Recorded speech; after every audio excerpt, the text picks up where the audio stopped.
I feel like Siam is gonna freeze the photo. We're ready. Gonna try this cheesy intro. Cheese. And see I how love it is. queso. Cheese. My favorite is Gouda. You have questions, we have answers. Welcome to our You Have Questions, We Have Answers. I just look at your face and you're like, okay. Good one. Good job. Okay, Yes. if you're listening to this, we're just trying something new. Trying something new and having fun while we're at it. Yes. Do we need to do it again or it's okay? Do you like it? Do you like it? Okay, one more time. One more time. All right. I'm not gonna look at you. Okay, don't look at me. Mm-hmm.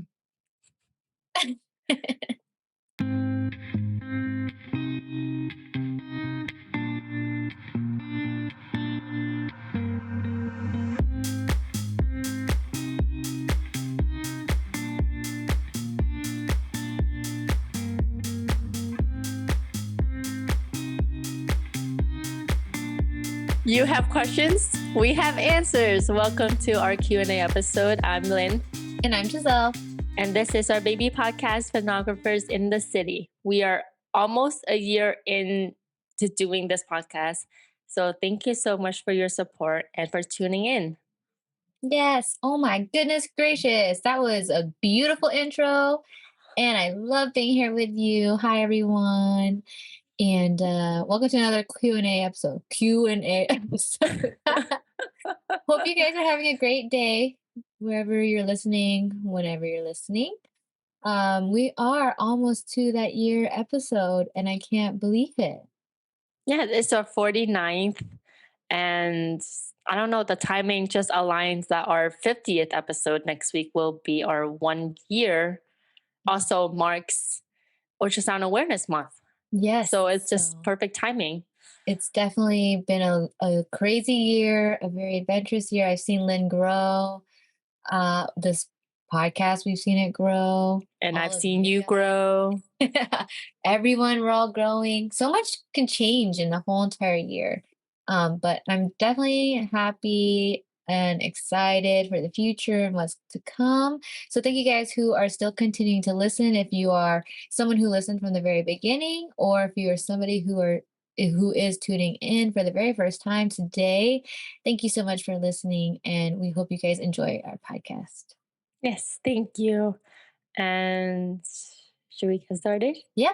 Today we're going to do a Q&A. So let's start. We got a bunch of questions. We don't know how many we're going to get through, but we're going to try to get through as many as we can. And then if we can't get through them all, they'll be pushed to the next Q&A in October. But you guys gave us some great questions. So here we go. Lynn is a student. She's almost graduated soon. And I've been a sonographer for 5 years now. So this is just a podcast about all ultrasound things. So yeah, here we go, answering your questions. So this first question, it said, did you ever question being a sonographer while in school? Well, Lynn, did you ever question? No. If anything, the more, how can I word this? As time goes on in my program, it confirms my decision to become a sonographer. So kind of the opposite. Despite like the struggles or like the bumpy roads, it makes me want more to become a sonographer. Yeah, no, that's actually very good. Because a lot of times you feel like, school is hard, right? Mm-hmm. So maybe people are like, oh, are you ever questioning it while in school? Well, some people do question it, and that's okay if you do, right? Because like Lynn, I actually did not question it either. I think I went through it like I had all this time to try to get into the program. I'm finally in the program, and now I have to do this because I'm here. And you go through it and you're like, okay, the more you do it every single day, you realize how much you actually like the career or you like what you're doing. And so I never really questioned it myself either. But if you are questioning, that's okay too. A lot of people can question and feel like, am I even doing something that I want to do? And those are things you should ask yourself while you're in school, honestly. But yeah, Yes. I did not. And also, it's one of those questions that you should ask yourself before you go to school so that you don't regret your decision. Because, Yes. that's one of my, I don't know about you, Giselle, but one of my big things, like, I don't like to regret my decision. Uh-huh. Yeah. No, Yeah. So that's definitely smart. it's a big decision to make. Especially like when you're putting time, money, Hmm. effort. But also, I think too, if you're in school and then you're thinking about it and you don't want to do it, at least at that point, right? Hmm. Like you don't go further on and spend more time on something that you realize later on that you don't want to do it anymore. But yes, you can always prevent that by doing your research beforehand. So if you are questioning, take a listen to all of our episodes or watch some YouTube videos, talk to other students, and then see where you can go from there. How did you first know sonography was for you? I feel like we've had this question asked. I feel like we've talked about it before. We probably talked Yeah. about it before, but we also talk about it with a lot of our guests.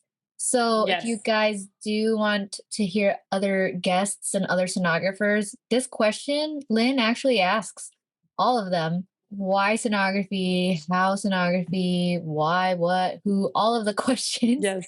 And you can listen to all of our featured guests on this podcast. But for me personally, I just felt like after I tell everyone in radiology 100 or 101 or whatever class that was I took, and I fell in love with sonography out of all the modalities.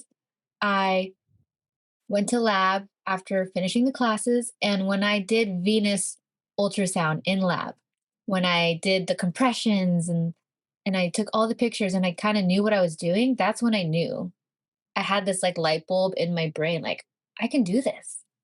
And I think it was that moment where I felt like it. But it was a lot of different things. It wasn't just like that one moment. It was everything building up to that moment where I was like, okay, this is something that I feel like I can do and I want to do. And when you feel that passion, obviously you can see that from like all my videos and stuff, or like when Lynn talks about ultrasound or does her little posts, you can see that we really like ultrasound. So when you feel like you're in that place where you love it, I feel like that's when you'll know. I totally agree. Like everything you said, like it's not just that one thing, it's everything, every little thing that accumulates to it. Mhm. For me, the moment knew, it was the first time I found an 80 to 99% stenosis because it's everything I've learned. And I'm just practicing. I was at clinical scanning and I didn't know it was stenosis. I just know that velocity is super high. I can see plaque and I know what I'm doing from what I've learned. And I heard the whistle sound. I was like, yes, I am in my zones. And that's Mhm. how I know that sonography was for me. I like that. Yeah. See, and these are moments where you don't get it right away, right? You wouldn't have known there was a stenosis if you were just starting out or Hmm. beginning. This is later on and into learning things. And sometimes you don't know that ultrasound is even for you when you try to get into the program. Right? We're Hmm. all just trying to find something that we feel like we want to help others with. We know we want to do medical, we just don't know what. Well, how do you find out if sonography is for you? You will have that moment. And Yes. I like yours. That's cool. I remember it very clearly. It's just that feeling. My preceptor's like, you found a stenosis. hmm Yeah. No, and I think also somebody gave you that confidence boost Yes. because I also had that confidence boost when I Hmm. did the Venus. The person that was with me was my preceptor through clinicals, and she's the one who told me like, you did a good job. That's Hmm. how it goes. Like, no, no, no. She gave me a confidence boost, and when I knew I was doing that right, I was like, yes. And I just had this feeling of like, yeah, I can do this, and that's what I felt it. So just wait and be patient because that time will come to Yeah.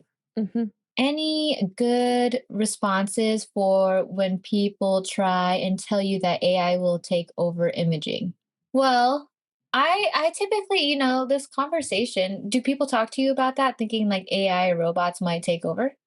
Because I do with my Um, patients and people around. We talk about I it. think I've had one or two conversations, Mhm. and What do you usually tell them, or what do you say from your perspective? From my perspective, I said that AI lacks the human factor, and this Okay. profession is very dependent on the sonographer and Hmm. their ability to critically think and think outside the box to find that Yes. pathology or what was it eliminating the pathology that they're trying to find, Yeah. or the or one of those things. Yeah. But it lacks the human factor in trying to Yeah. do what they're supposed to do, or sonographers supposed to do.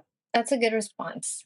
I also would say the same because what we do is something I feel like a robot cannot do. And that's, I mean, obviously, I'm sure one day, not in our lifetime, maybe, but I'm sure one day they'll come up with robots. But ergonomically, I don't think it's there yet. And then for finding pathology, like, yeah, they could probably have some kind of AI machine, do some kind of scan with sound waves, right? Kind of like a CT or an X-ray, instead of having a person scan, with a probe and sound waves and gel, like have some machine do it. But there's absolutely no way a robot can do what we are doing, and I think eventually, if that happens, it won't be in our lifetime.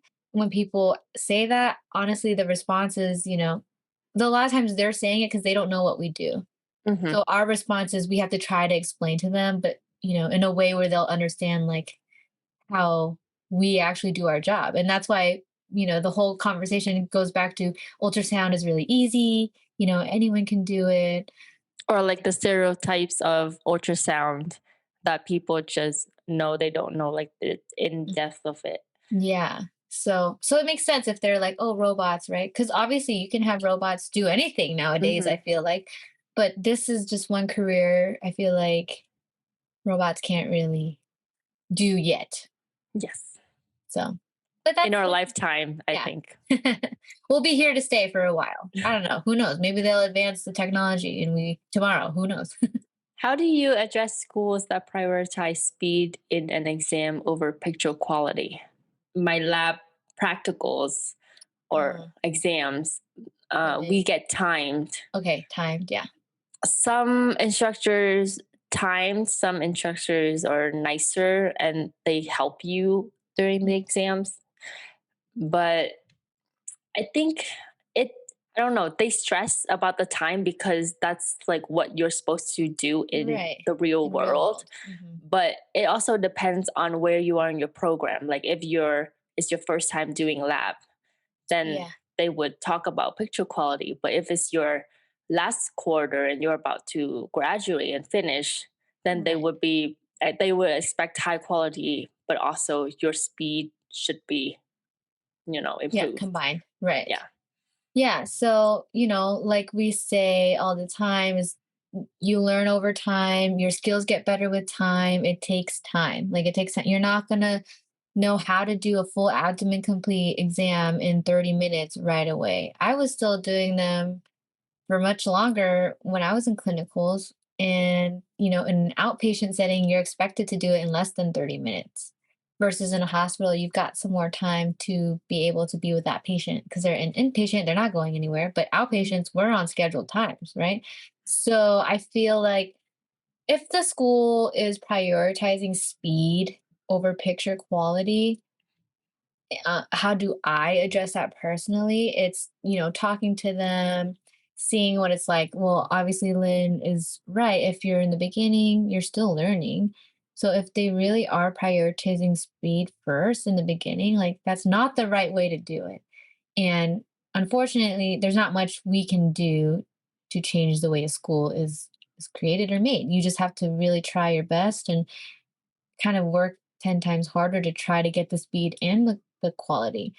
But also just know all you have to do is get through your lab, get through school, like just get through it, do whatever they are, telling you and do your best because at the end of the day, you're trying to pass your school. Once you get out of there, that's where you change things and you finesse things when you're out of the program. But yeah, it's definitely, I think they should really, really focus on quality of the pictures first. You're learning how to scan, and then the speed will come with time. I know there's people in the Discord who have this issue. So I know it might be someone in the Discord. I don't know. But I just say do your best in lab and in school. Because once you're out of there, you don't have to worry about it. Just do your best. When should you start studying for the SPI? I feel Very like every month popular. someone asks about the SBI. Yeah, Super popular question. SPI. We Well, talked about the SBI, like we have episodes on the mhm, SBI. that's well, Um, if you you can haven't just listened like to it, you can just look it look up. through. Yes, Yeah. But when did you start studying? I know we probably talked about this already. When did you we start studying? did. Um, to me, I think about studying for the SBI is the day I have my. So, um, if those of you are listening and don't know my program, I have SBI in two courses. It was split into SBI 1 and SBI 2. So I consider studying for the SBI the day that I start learning SBI because that's how I study. Mhm, I try my best to study for long term and not just to pass the test at that moment because I mhm. want to retain the information and I know that I need to pass the SBI to continue with my program. Yeah. So for me, I consider the first day of my class to be when I started studying for the SBI, so that when taking the SBI comes, I only studied. I didn't cram. I just studied 2, 3 hours. I think like 2, 3 times the week before, and then the night before of the exam. So I didn't feel stressed, Okay. if That's that good. makes sense. Yeah. Yeah. I'm not the person to What ask about you? about SPI.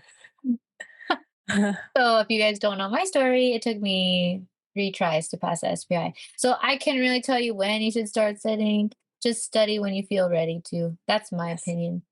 And Um, also, it's mostly, how you know you, like mhm, how you study, how yeah. you, how confident you are with SPI. If you're not confident, then, take more time to study, get Mhm. tutors. There are additional resources on YouTube Yes. and all that stuff. There's so much out there and there's so many people studying SPI. You guys should all like have a Zoom meeting or a group chat or something if you're all studying for SPI. Right. Just help each other out because you're all going to eventually have to take this test. It is very difficult for many. Some people, it's not that bad because they understand the physics part really well. But if you need help, come join our Discord. We've got lots of people in there who have passed and are willing to help you guys and answer your questions. So if you want to join that, just DM me or Lynn and we'll get you in there. If you DM me, I will refer you to Giselle. Yeah. Who knows? Maybe some of them follow you. Yes. Okay. Next question. What's the hardest and easiest body parts to scan? Well, what do you think? I'm Yeah, gonna it's start easy. with the easiest. Oh, Okay. I love carotids. Mm-hmm. You just put the probe on the neck, and then you see you see See the it? carotid. Mm-hmm. Um, that's the first thing that That's came to my mind. That's crazy that you think carotids are the easiest though. Cause like when I went to clinicals, the first thing I learned was carotids and I thought it was really hard. Because you have to like learn how to like move the probe in such little Hmm. ways and heel toe the probe. And like it's such small movements. Whereas like abdomen, you have to be like all over the belly and you're like moving your hand all over the place, I right? think abdomen's the hardest. It To might continue be. with my answer, Yeah. abdomen is the hardest. Um, Yeah. I could see I that. I think could it's see because why. the neck is so superficial, and Right. unless you have a really fat neck, Yeah. I was like, the arteries are there. Like if you're Yeah. doing lower extremities, arms, chest, like Mhm. with echo, like if you have a small window, Mhm. like if you're skinny and your ribs or those are small windows, so it's very hard to scan. Or if Yes. you're Yeah. heavier, it's super hard to scan for echo. Gas. Um, and that's why I immediately thought of the neck. You wanna know a funny story? I'm just gonna interject this real quick with gas. Do you guys call gassy like, do you say, like, someone's gassy or, like, a patient is gassy? Like, And "This patient is gassy?" not formally. Well, like in general, you're like, oh, there's gas. We just say there's bowel gas. Yeah, like gas, Yeah. but just the word gas. So I went to do an exam in the OR, like a DNC, which is, to clean, a patient Yes. from a miscarriage. And I said she was really gassy, like because there was just bowel gas Hmm. everywhere. And the doctor laughed and she was like, I've never heard anyone say a patient was gassy. And then in my head, I was like, patients are all gassy. Like Yeah. everyone's gassy. There are so many ultrasound exams where the patients are gassy, or like the pancreas is obscured by bowel gas, things are obscured by gas. So I was just shocked that she said she's never heard that before. And then that just goes to show you guys how much other people know about ultrasound. But yeah, Mhm. I just had to throw that in there while we're talking about the hardest and easiest body parts to scan, because gas makes it so hard to scan. It really does. And also so hard to learn. Mm-hmm. Like when I'm Yeah. scanning for abdomen and my lab partner was like super, as Giselle would say, gassy, even if they didn't eat at all. It's like it's hard Yeah. to learn normal anatomy when you can't see. Mm-hmm. Yeah. It's very So frustrating. in lab, they made us not eat, right? Because you should Mhm. be NPO or nothing by mouth. So no eating or drinking. And so we try to get to abdomen ultrasounds in the morning for those of you who don't know, because the gas gets in the way of, seeing the liver, the kidneys, the gallbladder, and your gallbladder shrinks too if you eat food. So it's just something that is just really funny that people don't realize that you can see gas, and gas makes it hard because sound waves, which you'll learn in physics, can't really travel through gas. Mhm. So you guys just got a good lesson today. Yes. Oh, I'm sorry. I have another funny story Mhm. in my abdomen lab. So last week I was scanning abdomen, right? And my lab partner, guess what she was doing while I was scanning her abdomen? Was she eating? Yes. Oh, so do you see the food going through? No, I'm just kidding. At, You well, saw at the gas. beginning, I saw, and then slowly, it's just everything gas, and I can't see anymore. I think Yeah, it's really funny to see how her stomach, her abdomen changes. work as she was eating. Like the Yeah. gas just slowly, it's like Mhm. clouds, like ooh, can't see Yeah, anything. I But know. it's also we're at the point where we're kind of done, Yeah, you're and pretty much done. You're like, "It's okay, you can eat your yeah. Cheetos or whatever." No, So yeah, that's gas. yeah. Gas makes it Besides, hard, y'all. Sidetrack, mhm. but carotids, I like carotids.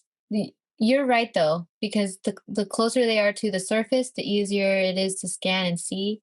So carotids are probably one of the easier things to scan when you are pretty much trained on scanning.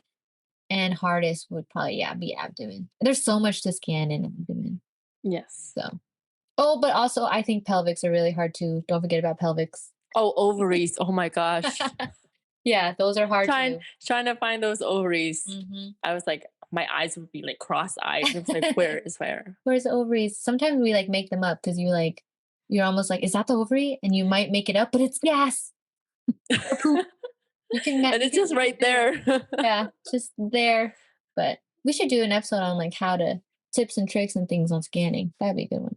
I don't think I have much tips and tricks. I'm sure you will. Eventually I will. Yeah, It's just eventually not you right now. will once you're working. Next Uh, how question. can I be more confident in my scanning as a student? Practice. Practice, practice, practice. Just practice. That's all you can do. Don't ever be too confident. Just Yes. say, because you're always learning something. So just Hmm. practice, practice, practice. Yeah.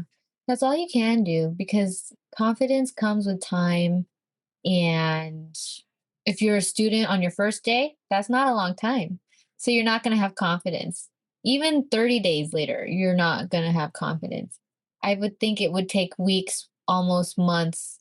Some people might not be confident even after they graduate, but it will come with time. Once you have that one exam where you're like, I did that all by myself, Mhm. that's where you can start building your confidence. If you found like a cyst on a kidney, hey, you found a cyst on a kidney. Be confident about it. Yeah. So, just little baby steps of becoming confident. Mhm. Next question is it possible for you guys to post a typical sample scan report? Super curious. Well, I I mean, think every report is different, right? yeah, Depending it's on the different. facility. Mm-hmm. But it should have the same general Yes. General things. information. Mm-hmm. So what's on your reports, would you say? So it'll be patient information, what type of, well, obviously patient information, the sonographer, and the type of image, was it imaging Mm-hmm. type of scan, like Like what it 2D was. color, Doppler, and then the Measurements, what measurements, you results. found, the Yes. results. Mhm. Honestly, a report is pretty much everything that you saw and what you found and what you and some places have like things you can just fill out and write your measurements and just Mhm. write little things. Sometimes if the exam is completely normal, you don't really write anything. You just write exam within normal limits. So those are some of the easier exams to write because there's nothing to write. And really you're only reporting things that are AKA like positive, AKA abnormal. So if an exam is positive, like let's say someone had a positive DVT, you would say, where is the DVT? Where is that blood clot? Where is it Mhm. in the leg? Where is it in the arm? Is it upper, mid, lower? Is it non occlusive? Is it occlusive? So you really are just describing on your report. We don't post reports, right? That's like patient information, Mhm. etc. But I do have this YouTube video that's like how to write reports. If you want to look at that, I do talk about a few abnormal exams that I try to explain how I wrote out my reports. But it's really you just describing what you see. And for Echo, I think it's different because Echo writes just the numbers and things that they found within the exam, correct? Like those have measurements, and then they have like the, I guess, results of certain chambers Hmm. or functions. Yeah. And then they give that to the doctor. And then for general, we just write our little paperwork. And it is different wherever you go, just like Mhm. Lynn said. So it's honestly not too bad. I feel like people need to work on scanning and stuff, and then the reports will come with time because it depends on where you work, and they'll teach you how to write the reports there. So don't Mhm. worry about reports. It's just know your medical terminology and how to find pathology. That's I think the most important part. Yes. Next question is a physics question. How to pass physics? How? Probably Well, the shortest question and the hardest question. yeah. How to pass? Study. Study. Understand it. Don't just memorize it. Yes, study to understand, and I want to say remember, like how everything relates to each other. Mhm. Just don't memorize this question, ask this, so the answer is this, Yeah. Try to understand because what's happening. it requires like some out of the box thinking too. Not Yeah. out of the box, but critically Like, yeah, thinking. critical thinking. And it's kind of hard also if you haven't scanned yet and you're still Mhm. in physics and you're trying to pass and you've never scanned, you've never touched a machine, you don't know how to use nebology and things like that. But if you're like, if you're talking about regular physics versus ultrasound physics, just try to understand the concepts, get help, ask questions, get study buddies, 100% put all your effort into these classes. Because once you pass them, once you're done with them, that's all. You'll learn the machine, and everyone will teach you how to use the machine and how physics correlates with the machine. And that's going to help you understand physics even more. But that's not going to help you in class. I feel like you really do have to study and understand what's happening. There's lots of YouTube videos on physics. Last question. How How did you did you know? know what you wanted to specialize in? Well, you echo vascular. I made my decision last minute. You switch your switcheroosies. I switched to Ruzies the day before my orientation. Hmm. And Just she off, shared her story. yes. Yeah, Lynn has shared her story before, but you can like summarize I it. can summarize it. I applied to my program wanting to do general, and then I applied early, so that was like a couple months before my program started. I waited 2 months, still thinking I was gonna do general because that's how I know sonography, general, babies. Obviously, didn't do much research. I went into my school to pick up my iPads or uniforms to prepare for orientation. And I met my friend, Christy, who was on this podcast earlier in the beginning of our podcast. And she was in ecovascular, and I wanted to be in the same track with her. So I just switched. Switcheroo. Switcheroos, There you and go. I did not regret it since I loved it. Yeah. And I And think I she's still, would be miserable in if general. you were in general. And I mean, she still could learn general if she really wanted to too. Yes. And just cross train and do the whole thing because Yeah. she's learning that in her school, or she did. Yes. It's just my Um, clinicals. I would be miserable. Yeah, no, and then I was just in general because that's what my program offered. It did not have echo, so it was just a general vascular program. So mine has general and vascular together, no echo, and I switched over from nursing, and that's how I fell into it. I specialized in vascular right away and abdomen, like getting the registry, right? Because vascular was required at the hospital I wanted to work at, and abdomen everyone said was the easiest one, but to me it was not the easiest one. So Did you ever regret your decision? I wish I took vascular first. I took abdomen first, did not pass. Then I went to the Edelman seminar and then I passed abdomen. But if I had passed abdomen first, I would have gotten the job right away. I didn't get the job because I didn't pass abdomen. So I had to wait like another 6 months. I took abdomen though, and then I took vascular right after abdomen and I passed vascular. And that goes to show because I understand vascular so much more than I did abdomen at the time.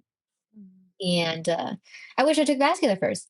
So, everyone told me abdomen was the easier one, but honestly, it's whatever you want to specialize in, whatever you feel comfortable with. Someone will tell you OBGYN was easy. It might not be easy for some people, and it might be easy for some people. So, just do what you want to specialize in, what you really like, and do lots of research, just like we say for anything else. Don't do it like me and didn't do research. Well, sometimes it just falls into place. Yes. Like it seems like it has for you. So I'm glad we got to talk today and catch up Yes, and me answer lots of your too. questions. I always love these episodes because they're chill and we get to answer questions, talk about sonography.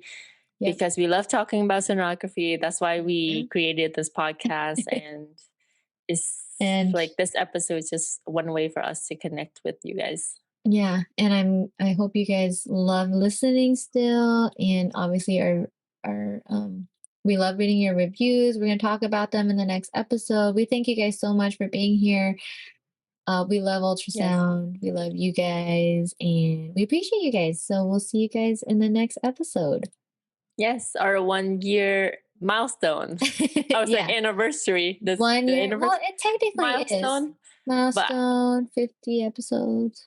Yes. Anniversary from when we first Anniversary. started. Yes. Exciting. I can't believe that we're here. I know. So thank you so much, you guys, for listening. If you're listening since day one, thank you, thank you, thank you. And thank you, thank you, thank you to those who have listened in between. We love doing this with you. Yes. And we'll see you guys in the next one. Bye.